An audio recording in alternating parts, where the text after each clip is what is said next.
Well, shalom. My name is Todd Bennett, and this is the audio recording of the weekly Shema Israel Net newsletter entitled Follow the Shepherd. This is recorded and first published on day 24 of month 12 on the Creator's calendar, otherwise known as February 26th, 2022 on the Roman calendar. Over the course of the past couple of months in these newsletters, we've been discussing the subject of bearing fruit. Of course, that is a concept built into the appointed times, and all those in covenant with Yahweh should be observing the appointed times at their precise times. That's why I'm always emphasizing time and the importance of reckoning time as Yahweh prescribes. As we're passing through month 12, most would naturally think that next month would be month 1 and the beginning of a new yearly cycle. That would be true if we were operating within a strictly solar calendar or a calculated calendar which has fixed months and days with a leap year or other mechanism built in to coincide with the solar cycle. That is not how the Creator reckons time, though. We know from the Torah that the two great lights in the heavens are there to divide the day from the night and let them be for signs and appointed times, and we read Moedim in Hebrew, and for days and years. Seems simple, right? Well, the sun and the moon are like hands on a clock. And this notion is specifically reinforced by Psalm 104:19, which declares, He appointed the moon for appointed times. The sun knows it's going down. Again, the moon is for appointed times. The reason for this is because the moon determines the months, and the appointed times are keyed to certain days in certain months. So that's how the sun and the moon are both used for appointed times, but you've got to have that moon to understand the months. Now, most Jews do not follow the Torah when it comes to the calendar. They do not reckon time using the sun and the moon. They utilize a calculated calendar created by the rabbis. So, if you use the Jewish calendar, you are submitting yourself to the Pharisees and their progeny, the rabbis, who actually created the calendar. Likewise, if you follow the Gregorian calendar, you are submitted to the Pope and the Catholic Church. And as we've discussed on numerous occasions over the years, the Gregorian calendar is just simply a revision of the Julian calendar, which is derives from the Roman Empire. It's amazing how religions are so connected with calendars and disconnected with how Yah reckons time. It makes you think that maybe religions are actually established to draw people away from Yah rather than toward Him. That's something surely to think about. Well, the calendar of Yah is connected to His creation, not some man-made calculation. So, if you want to actually meet with Him at His appointed times, you need to be using His markers and His method of reckoning time. For decades now, I've been cautioning people regarding following all of the variant calendars available if they do not subscribe to the Torah. And that's not a good strategy for winning a popularity contest, by the way. I've made a lot of people angry by bursting their bubble as they experience the thrill of finding a new calendar and chasing after some supposed new revelation. I've rattled people who are entrenched in a teaching or a tradition. Some are simply entranced by a particular teacher and will follow their guidance without testing it against the scriptures. And I also upset some people who desire unity at any cost. They believe that the calendar is a divisive issue and we need unity more than division. Well, sadly, they fail to heed the words of Yeshua and ignore what He came to do. He specifically stated, Do not think that I came to bring peace on earth. I did not come to bring peace, but a sword. For I have come to set a man against his father, a daughter against her mother, and a daughter-in-law against her mother-in-law. And a man's enemies will be those of his own household. He who loves father or mother more than me is not worthy of me, and he who loves son or daughter more than me is not worthy of me. And he who does not take his cross or his execution stake and follow after me is not worthy of me. He who finds his life will lose it, and he who loses his life for my sake will find it. That's Matthew 10:34-39. Now, you may have noticed that I've been quoting a lot of the words of Yeshua lately. I do this because I think his teachings often get lost in the religious constructs that men have built, supposedly around him. For instance, we just passed through the Christmas season. Growing up, one of my favorite Christmas songs was Silent Night. It set such a peaceful scene with the newborn Messiah sleeping in heavenly peace. It reinforced the sad and gentle Jesus that Christianity often presents to the world. Well, that holy infant, so tender and mild, actually grew up speaking some very blunt words. He offended many and came with a sword. Swords are sharp and they cut things, and Yeshua specifically stated that he came to separate, not unite. This week I was working cattle with a friend, and he was telling me how he culls his herd and separates the ones that don't fit in. He took me to his herd, and they were a very nice community that all got along very well. They were pleasant and peaceful cows, and even a couple donkeys in there too. We then went to another location to get a heifer that he'd separated, and I understood very quickly the need to do such a thing. Watching that heifer get corralled into the trailer was like watching a bullfight. That 1,300-pound heifer was mean and was ready to kill anyone who got in front of her. In fact, I think she was trying to kill the guy who was corralling her. She was scratching the ground and snorting and making noise and going after him. And I told the guy that he wasn't getting paid enough, and he just smiled. That's what he does all day long, and it sure made me appreciate cowboys a lot more than I did previously. It's pretty dangerous work. It reminded me that Yeshua, the shepherd, is in the process of culling his flock. He wants sheep that will fit in. And if you look closely at his message, you'll see that he was constantly saying things that made people turn and leave. Remember when Yeshua said, "Whoever eats my flesh and drinks my blood has eternal life, and I will raise him up at the last day"? Well, this was described as a hard saying, and after that, the scriptures record from that time, many of his disciples went back and walked with him no more. He didn't try to get them back, he let them go, and he was not looking to increase numbers, he was looking for a lean but healthy flock. Our job is not to unify with those who are not in Yeshua's flock. That's absurd. In fact, Yeshua specifically told the Pharisees, "Another sheep I have which are not of this fold, them also I must bring, and they will hear my voice, and there will be one flock and one shepherd." He was the Messiah of Israel, but the Pharisees were not in his fold, so the only unifying that will be performed is by the one shepherd. And I suggest that instead of jumping into another flock, you listen to the shepherd's voice and focus on following him only where he leads. I actually produced a video while in Jerusalem a couple years ago that touched upon this subject. It is titled "Walking in Darkness for the Sake of Unity," and that can be found on my YouTube channel.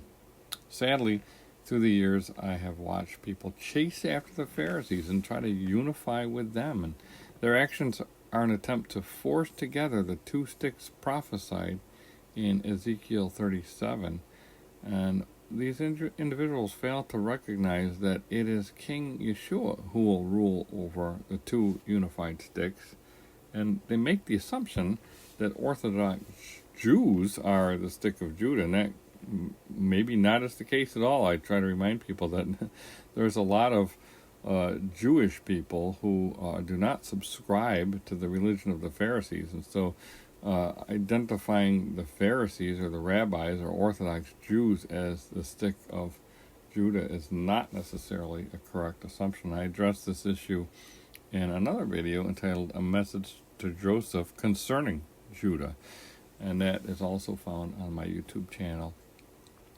There are too many people trying to do things that are assigned to the Messiah alone, and it's pure folly. And if they get in the way with his plans, he will remove them. You shouldn't be concerned about unifying with other religious or ethnic groups in order to fulfill prophecy. Your primary focus should be on unifying with him. That's at the heart of the Shema, which we read, Shema, hear and obey, O Yisrael, Yahuwah your Elohim, Yahuwah Echad. And Echad actually means unified in the Hebrew, and that's in Deuteronomy 6:4. And if we are part of Yisrael, the covenant assembly of Yah, we hear and obey Yahuwah, and we become unified with him and his purpose.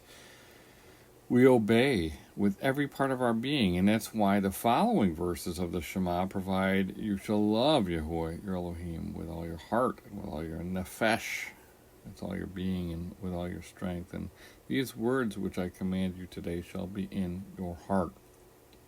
Obedience is an expression of our love. That is why the words are supposed to be in our heart. And that is why Yeshua said, if you love me, keep my commandments. In other words, don't just say you love me, show me. We're specifically told, therefore, you shall keep, which is shamar in Hebrew, my commandments, and perform, asah them. I am Yahweh. Another way of saying this is, you shall guard my commandments and do them. In fact, according to Deuteronomy 6:17, we are told to diligently keep the commandments. In the Hebrew text, we literally read, shamar, shamar, watch, watch, or keep, keep. The emphasis on obedience is overwhelming all throughout the scriptures, and this is exactly what we are doing when we observe the appointed times at the proper time. Further, he shows mercy to those who love him and keep his commandments. That was written in stone by the very finger of Elohim as part of the second commandment that we read in Exodus 26 and Deuteronomy 5:10. We're promised health and healing if we diligently obey the commandments from Exodus 15:26. We're also provided with great promises of blessings if we keep the commandments and do them. And you can read that in all of Leviticus 26. So if you love Yahuwah and want his mercy and blessings, then you should be guarding the commandments and doing them. Through that process, you become one, or echad, with him and his purpose. And that is the picture provided through sheep, following the voice of the shepherd. When we align with him and do what he says, we are in his flock and we remain in his flock. And a critical way that we become unified with Yah is by meeting with him at the specific times that he provides. He has a schedule of weekly and annual appointments that we must keep. Sadly, every year I see people veering off course and following the Pharisees, some calendar that was found in the Dead Sea Scrolls or some other ancient text. And just because some group followed a solar calendar 2,000 years ago does not mean it was correct or scriptural. I see people using the text of 1st Enoch as a justification for following a fixed solar calendar. They incorrectly believe that Enoch wrote this document, and therefore they treat it as scripture. They fail to understand the popular practice of pseudepigraphy, which involved the false ascription of a particular authorship to various works. The text of 1st Enoch is not a pre-flood document written by the Enoch we read about in the first millennia. Rather, it is a Second Temple apocryphic text. While I find it useful to expand our understanding of some pre-flood events, I recognize that it was written by different authors at different times, and it's a compilation of different texts. And it's critical to use caution and discernment when examining ancient manuscripts that are not subject to the same levels of scrutiny as the Torah and other accepted scriptural texts. In particular, the portion of 1st Enoch known as the Book of Luminaries sets forth a purely solar calendar with fixed days for certain months. Now, this directly conflicts with the Torah, as do all of the variant solar calendars.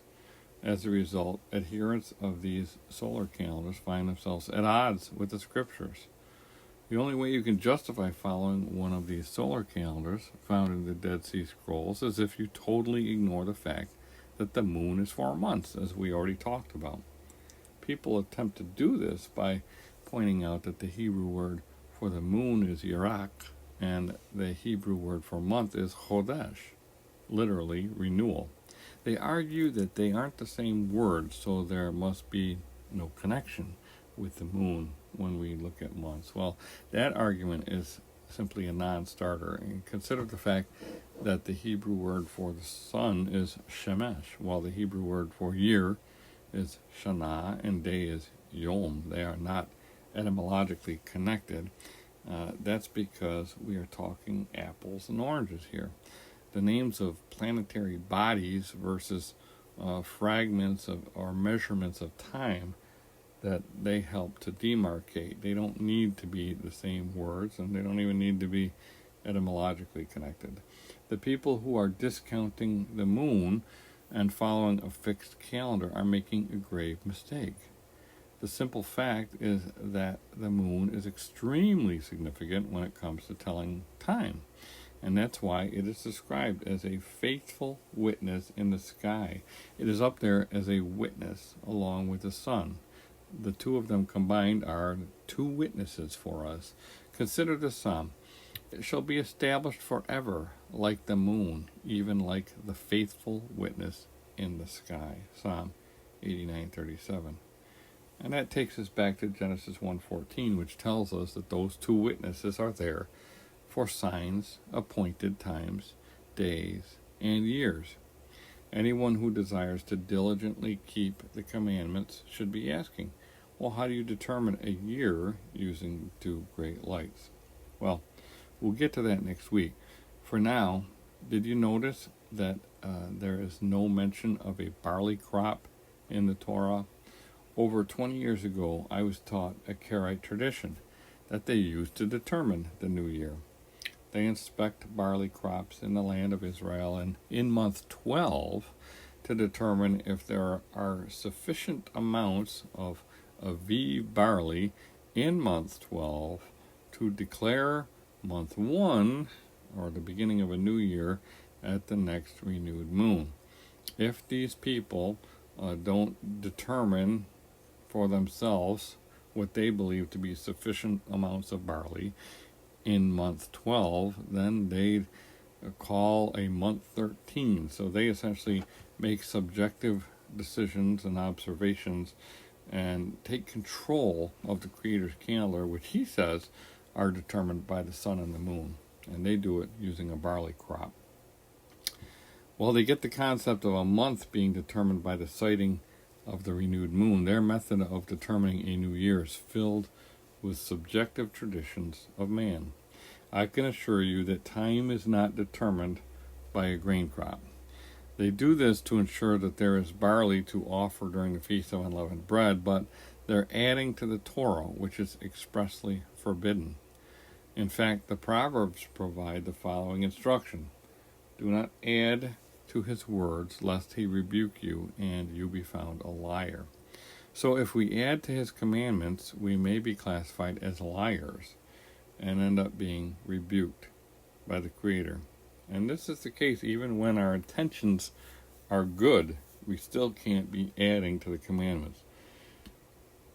You know, there's another group who are classified as liars. We read in 1 John 2:4, he who says, I know him, and does not keep his commandments is a liar, and the truth is not in him.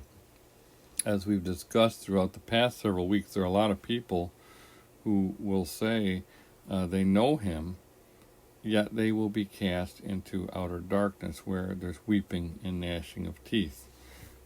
This has been discussed in the context of people calling him Lord, Lord, and didn't we do this and didn't we do that in your name?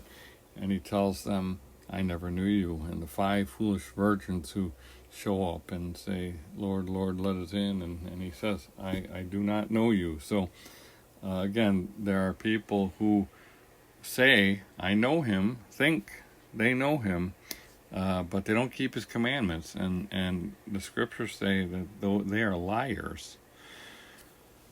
So again, the reason they're not getting in is because they're doing what they think is acceptable, but they're not obeying his commandments. And just like these people, these barley inspection teams, they think they're doing something good. They think they're going out and determining whether it's going to be a new year or not. But that's not a commandment, and that's adding to the Torah. So it's important that we diligently obey him so we're not found to be liars. And we already know that the Pharisees and the Karaites are liars if they reject Yeshua. This is crystal clear. 1 John 2:22 says, who is a liar but he who denies that Yeshua is the Messiah? He is anti-Messiah who denies the Father and the Son. So all those Orthodox Jews or religious Jews who deny Yeshua as part of their faith, they are called liars according to the scriptures, and even anti-Messiah. The fact that they then add to the words through their traditions confirms that they are liars, because that's prohibited as well. The Pope and all who follow the Roman calendar and the Roman religion are liars as well, according to the scriptures. So, are you going to follow liars and their religions and their calendars, or are you going to follow the instructions of Yahweh? That's the question that we all need to answer. And I'm astonished every year at all of the people who claim to believe in Yeshua, the Messiah, yet they follow the Jewish calendar. That highlights the difference between saying and doing. It is exactly what Yeshua was referring to when he asked, but why do you call me Lord, Lord, and not do the things which I say? Yeshua said, I am the way, the truth, and the life. No one comes to the Father except through me. If you reject him or the instructions of the Father, then you will not get to the Father. And interestingly, the Pharisees don't even try to claim that their Jewish calendar conforms to the Torah. It's just a man-made calculation that does not use the sun and the moon. So again, why would anybody that says they believe in Yeshua follow the Pharisees who conspired against him to kill him, and who he specifically stated are not getting into the kingdom and they're keeping out of the kingdom? Why would anybody follow these people is beyond me. The Karaites attempt to justify their traditions by pointing to the fact that the first month of the year is called Aviv. It's important to understand that the first month is not named Aviv. Again, we've talked about this before. The months are simply numbered in the scriptures. They weren't given names until the Jews went to Babylon. The first month is simply referred to as the month of the Aviv. Most translations exclude the, but it is there in the Hebrew text. So it's referred to as the month of the Abib. And we read about that in Exodus 13:4, Exodus 23:15, Exodus 34:18, and Deuteronomy 16:1. You'll see it in every case. Where in English you'll read the month of Aviv, but in the Hebrew it's the month of the Aviv. And I like to point out that the Hebrew word Aviv is really better referred to as Abib. It's Aleph Bet. It's actually the next ordinal word in the Hebrew Aleph Bet after Ab, Aleph Bet, which means father. The word Abib is not specifically referring to barley. The Hebrew word for barley is Seor. They are not directly connected, and the scriptural usage of Abib is not exclusively applied to a specific stage of maturing barley crops. That's how the Karaites define it, but that's not the proper scriptural usage. To the contrary, the second ordinal word in the Hebrew language after father, ab, refers to new life springing forth. That's the meaning of Abib. It refers to the time when everything is green, the time most understand to be spring. You will definitely see green barley in the land during month 1, but you will also see a lot of other things turning green and new life springing forth. That's why month 1 is referred to as the month of the Abib. A new year begins during the month of new life, determined by the sun and the moon. Of course, it makes perfect sense that month 1 would coincide with spring, since the cycle of the appointed times is intimately connected with the crops and the harvest. Indeed, the presentation of offerings and giving back to Yah was built right into the appointed times. And last week we ended off by talking about Korban and giving gifts, and next Shabbat I hope to delve further into the issue of determining the new year and the appointed times as it relates to Korban and giving back to Yah. Before that time, the wise will be looking up with their shofars in hand, anticipating the sighting of the renewed moon, marking a new month. It will not be month 1, and we do not need barley inspection teams exploring the land to tell us about the condition of the barley in order to know this. We just need to follow the great shepherd who leads his sheep through his instructions. Barakot.